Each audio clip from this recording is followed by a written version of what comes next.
सुप्रभात विद्यार्थ्यांनो. तर आज आपण वर्ग दुसरा विषय मराठी कविता 20 कविता 20 आहे आपली कणभर तीळ. तर ऐकूया गाऊया.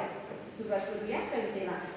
वाटाणा फुटाणा शेंगदाणा उडत चालले टनाटन, वाटेत पिटला तिळाचा कण हसायला लागले तिघेही जण. तीळ चालला भर भर थांबत नाही कुठे बळभर, तिळा पिळा कसली रे गडबड, थांबायला वेळ नाही सांगायला वेळ नाही, काम आहे मोठं मला नाही सवय. एक तर जरा पहा तर खरा, कणभर तिळाचा मनभर नखरा, बघा तरी थाट सोडा माझी वाट, बघूया गंमत करूया जम्मत, चला रे जाऊया त्याच्या बरोबर. तीळ चालला भराभर वाटेत लागले ताईचे घर, तीळ शिरला आत थेट स्वयंपाकघरात, ताईच्या हातात छोटीशी परात, हलवा करायला तीळ नाही घरात, ताई बसली रुसून तीळ म्हणतो हसून, घाल मला पाकात हलवा कर झोकात, ताईने टाकला तीळ परातीत, चमच्याने थेंब थेंब पाक ओतीत, इकडून तिकडे बसली हलवीत, शेगडी पेटली रस रसून, वाटाणा फुटाणा शेंगदाणा गेली हावरून. तर ही होती आपली कविता कणभर तीळ. बघूया या कवितेच्या भावार्थ. वाटाणा फुटाणा शेंगदाणा उडत चालले टनाटना, वाटेत भेटला तिळाचा कण हसायला लागले तिघेही जण. आता एकदा काय झाले तर वाटाणा फुटाणा आणि शेंगदाणा वाटेने चालले होते, टनाटना उड्या घेत ते वाटेने जात होते. आता त्यांना वाटेत कोण भेटला तर तिळाचा कण भेटला आणि ते तिघेही जण त्या तिळाच्या कणाला पाहून हसू लागले. तीळ, आता तुम्ही तिळाचं कण बघितले ना मुलांनो, कसं राहते, छोटंसं राहते, त्याचं आकार किती छोटंसं असते, आणि वाटाणा फुटाणा म्हटलं तर ते थोडंसं आकाराने मोठे असतात, म्हणून ते तिघे जण ते तिळाच्या कणाला पाहून हसू लागले. तीळ चालला भरभर थांबत नाही कुठे पळभर, परंतु ते हसत होते तरी पण तीळ भराभर चालला होता, तो कुठेही थांबत नव्हता. तिळा तिळा कसली रे गडबड, आता ते तिघेही त्याला विचारू लागले की तिळा तिळा कसली रे गडबड, तिळा तिळा कसली रे गडबड, म्हणून ते तिघेही वाटाणा फुटाणा शेंगदाण्याने तिळाला विचारू लागले. थांबायला वेळ नाही सांगायला वेळ नाही, काम आहे मोठं मला नाही सवड. मग तीळ काय म्हणतो त्यांना की थांबायला वेळ नाही सांगायलाही वेळ नाही, काम आहे मोठं मला नाही सवड, म्हणजे मला वेळ नाही आहे, थांबायलाही मला वेळ नाहीये, काम मोठं आहे मला नाही सवड, सवड म्हणजेच वेळ नाही. एक तर जरा पहा तर खरा, आता ते तिघी म्हणून लागले की तू एक तर जरा पहा तर खरा, कणभर तिळाचा मनभर नखरा, परंतु कणभर तिळाचा, कणभर म्हणजे छोटासा तीळ, त्याचा मनभर नखरा, मनभर म्हणजे एक जुनं असं मोजमाप करण्याचं एक हे आहे, काय म्हणतात बघा, मनभर म्हणजे धान्य मोजण्याचे एक जुने प्रमाण, त्याला म्हणतात मन. तर मनभर नखरा इथे म्हटलं आहे कणभर तिळाचा मनभर नखरा, बघा तरी थाट सोडा माझी वाट. आता तो म्हणू लागला बघा तरी थाट सोडा माझी वाट, वाट म्हणजेच रस्ता, माझी रस्ता सोडा, बघूया गंमत करूया जम्मत. काय म्हणाला ते तिघे म्हणू लागले की ह्याची गंमत बघूया जम्मत करूया, चला रे जाऊया याच्या बरोबर आणि ह्याची गंमत याच्या बरोबर जाऊया आणि याची गंमत जम्मत करूया. कोण तिघे म्हणजे कोण तर वाटाणा फुटाणा शेंगदाणा म्हणू लागले. तीळ चालला भराभर वाटेत लागले ताईचे घर. आता तो भराभर तीळ जात होता, तर त्याला वाटेत कोणाचे घर सापडले, ताईचे घर सापडले. तीळ शिरला आत थेट स्वयंपाकघरात, आणि त्या ताईच्या घरामध्ये जो तीळ होता तो कुठे गेला, त्या ताईच्या घरात शिरला, आणि घरात शिरल्याबरोबर तो त्यांच्या थेट स्वयंपाकघरात गेला. ताईच्या हातात होती छोटीशी परात, आणि ताईच्या हातामध्ये काय होती तर एक छोटीशी परात होती. हलवा करायला तीळ नाही घरात, आणि तिने ताईने परात घेतलं होतं, परंतु तिच्या घरामध्ये हलवा तिला करायचं होतं, पण तिच्या घरामध्ये तीळच नव्हतं हलवा करायला. ताई बसली रुसून, म्हणून ताई काय रुसून बसलेली होती, तिला हलवा करायचं होतं परंतु तीळ नव्हतं म्हणून ती रुसून बसली होती. मग तीळ म्हणतो हसून, आणि तीळ तिथे जाऊन त्या ताईच्या घरात जाऊन त्या ताईला हसून म्हणतो की घाल मला पाकात हलवा कर झोकात, आणि तू मला पाकात घाल आणि हलवा कर झोकात, म्हणजे दमदार असं स्वादिष्ट असं तू हलवा कर. ताईने टाकला तीळ परातीत, चमच्याने थेंब थेंब पाक होते, आणि ताईने काय केलं, तिळाला परातीत टाकलं आणि त्या परातीमध्ये तीळ टाकल्यानंतर तुम्ही ताईने पाक टाकला, त्या तिळामध्ये पाक टाकला, इकडून तिकडे बसली हलवत आणि पाक टाकून मग ती ताई इकडून तिकडे त्या परातीमध्ये ते तिळाचे दाणे होते त्यांना हलवत बसली.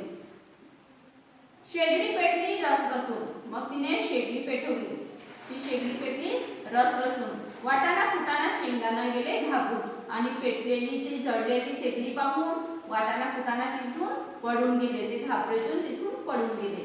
तर ही होती आपली कविता कणभर तीळ. तर ह्या कवितेचे स्वाध्याय आपण बघूया. तर विद्यार्थ्यांनो, तुमच्या पुस्तकातील पान नंबर 55 बघा, तेथील गृहकार्य बघूया. कविता होती आपली कणभर तीळ. तर त्या कवितेचं गृहकार्य आहे, कोणते लिही, तिळाला पाहून हसणारे. आपण जी कविता आता अभ्यासलेली आहे त्या कवितेतील तिळाला पाहून हसणारे कोण होते, तर वाटाणा फुटाण्याने शेंगदाणा, हे तिघेही त्या तिळाला पाहून हसत होते. तर तिळाला पाहून हसणारे वाटाणा फुटाणा शेंगदाणा हे तुम्हाला इथे लिहायचे आहे. तिळाच्या बरोबर जाणारे, तिळाच्या बरोबर त्याची गंमत जम्मत करण्यासाठी कोण गेले होते, तर तिळाच्या बरोबर त्याची गंमत जम्मत करण्यासाठी कोण गेले होते, वाटाणा फुटाणा शेंगदाणा, हे तुम्हाला इथे त्याचं उत्तर लिहायचं आहे. हलवा करणारी, हलवा करणारी कोण होती, तर हलवा करणारी ताई, इथे तुम्हाला ताई लिहायचं आहे.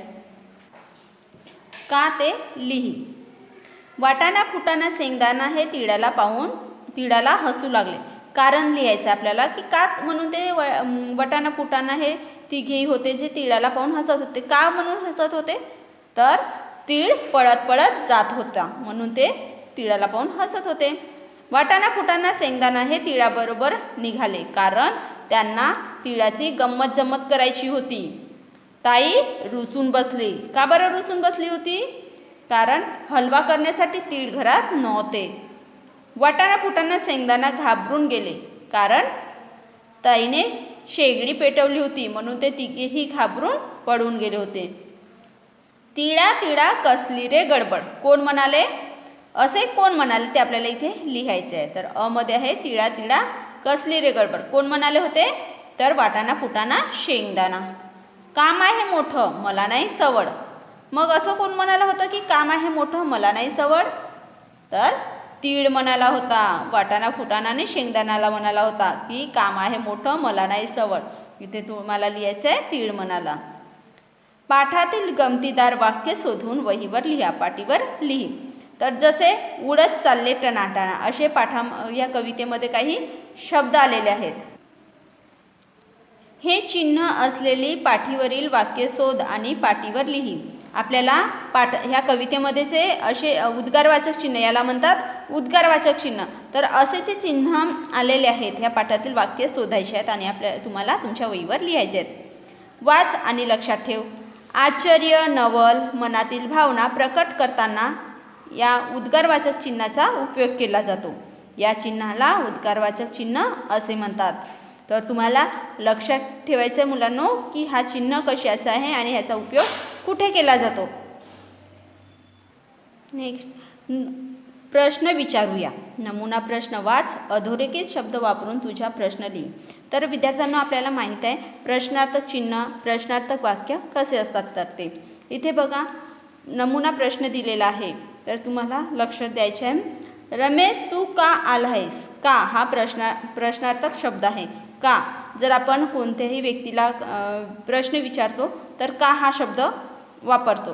तर रमेश तू का आला आहेस असंच एखादा आपल्याला प्रश्न का हा वाक्य घेऊन आपल्याला शब्द घेऊन आपल्याला असं प्रश्नार्थक वाक्य तयार करायचं आहे. जर इथे रमेश तू का आला आहेस तर गीता तू का खात आहेस, जसं धानी तू का करत आहेस, असे आपण शब्द इथे आपल्याला लिहायचं आहे. प्रश्नार्थक वाक्य तयार करायचं आपल्याला का हा शब्द घेऊन. सविता तू केव्हा आली आहेस, तर इथे केव्हा हा प्रश्नार्थक शब्द आहे.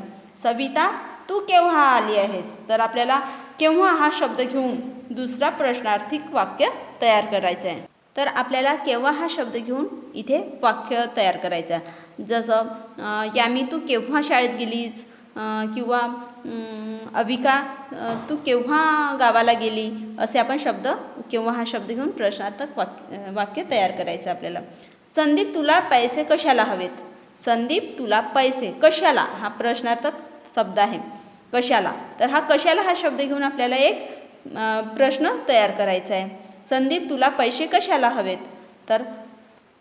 तर इथे आपल्याला प्रश्नार्थक वाक्य तयार करायचं आहे. कोणता शब्द लावून, कशाला. तर जसं आपण सानवी तुला गाडी कशाला हवी आहे असं शब्द, कशाला हा शब्द लावून प्रश्नार्थक वाक्य तयार करू शकतो. तर तुम्हाला जर माहीत असतील तर असे तुम्ही वाक्य तयार करा. आई आपण सहलीला कधी जायचे, आई आपण सहलीला कधी जायचे. तर कधी हा एक प्रश्न चिन्ह शब्द आहे. तर कधी हा शब्द आपल्याला लावून एक प्रश्नार्थक वाक्य लिहायचं आहे.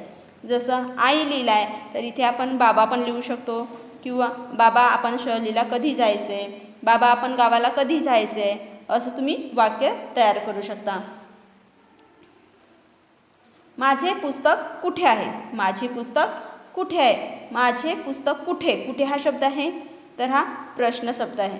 तर आपल्याला कुठे हा शब्द लावून वाक्य तयार करायचं आहे. जर माझे पेन कुठे आहे, माझे दप्तर कुठे आहे, असं तुम्ही वाक्य तयार करू शकता. फरीदा काय वाचत आहे, फरीदा काय वाचत आहे.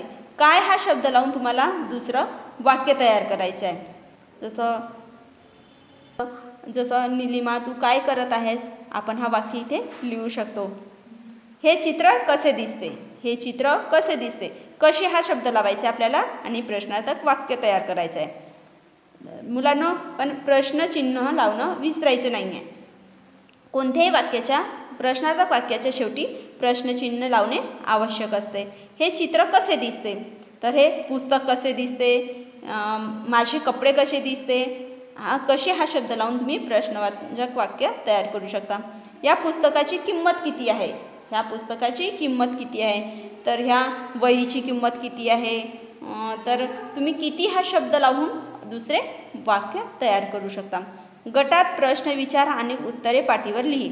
तुम्हाला असे प्रश्न विचारायचे आहेत आणि त्याची उत्तरे पाटीवर लिहायची आहेत. जसे चिंच कशी आहे, आंबट. चिंच चवीने कशी असते, आंबट असते. आंबट, चिंच चव तिची आंबट. चिंचेची चव कशी असते, कशी हा शब्द, कशी हा शब्द जर आला तर ते प्रश्नार्थक वाक्य आहे. तर चिंचेची चव कशी असते, तर चिंचेची चव आंबट आहे. आंबट काय, काय हा शब्द आहे प्रश्नार्थक शब्द आहे. तर आंबट काय आहे, तर चिंच आंबट आहे. तर तुम्हाला असे शब्द वाक्य तयार करायचे आहेत, प्रश्नार्थक वाक्य तुम्हाला तयार करायचे आहेत. सोनल कशी आहे, हुशार आहे. दूध गरम, बर्फ थंड दिलेला आहे. शर्ट रंगीत, लोखंड जड, कापूस हलका. खुर्ची लहान, गूळ गोड, मीठ खारट, फूल सुगंधी, पाणी स्वच्छ, आवडा तुरट. हे दिलेले शब्द आहेत, त्यांच्यावरून तुम्हाला अशा प्रश्नार्थक वाक्य तयार करायचे आहेत. वरील शब्दातील विरुद्धार्थी शब्दाच्या 2 जोड्या शोधून पाटीवर लिहायच्या आहेत. तुम्हाला माहिती आहे विरुद्धार्थी शब्द म्हणजे काय, हो, तर तुम्हाला विरुद्धार्थी शब्द शोधायचे आहेत आणि तुमच्या वहीवर लिहायचे आहेत. जसं जडच्या विरुद्ध काय होईल, हलका. तर इथे बघा एक जोडी आपल्याला सापडलेली आहे. तसंच तुम्हाला इथे जोड्या सापडवायच्या आहेत आणि लिहायच्या आहेत. तर अपेक्षा करते की ही जी आपली कविता होती कणभर तीळ, ही तुमच्या लक्षात आली असणार, तुम्हाला समजली असणार. तुम्हाला ही कविता घरी वाचायची आहे आणि हे स्वाध्याय सोडवायचे आहे. तर मुलांनो, ही कविता इथे संपली. धन्यवाद.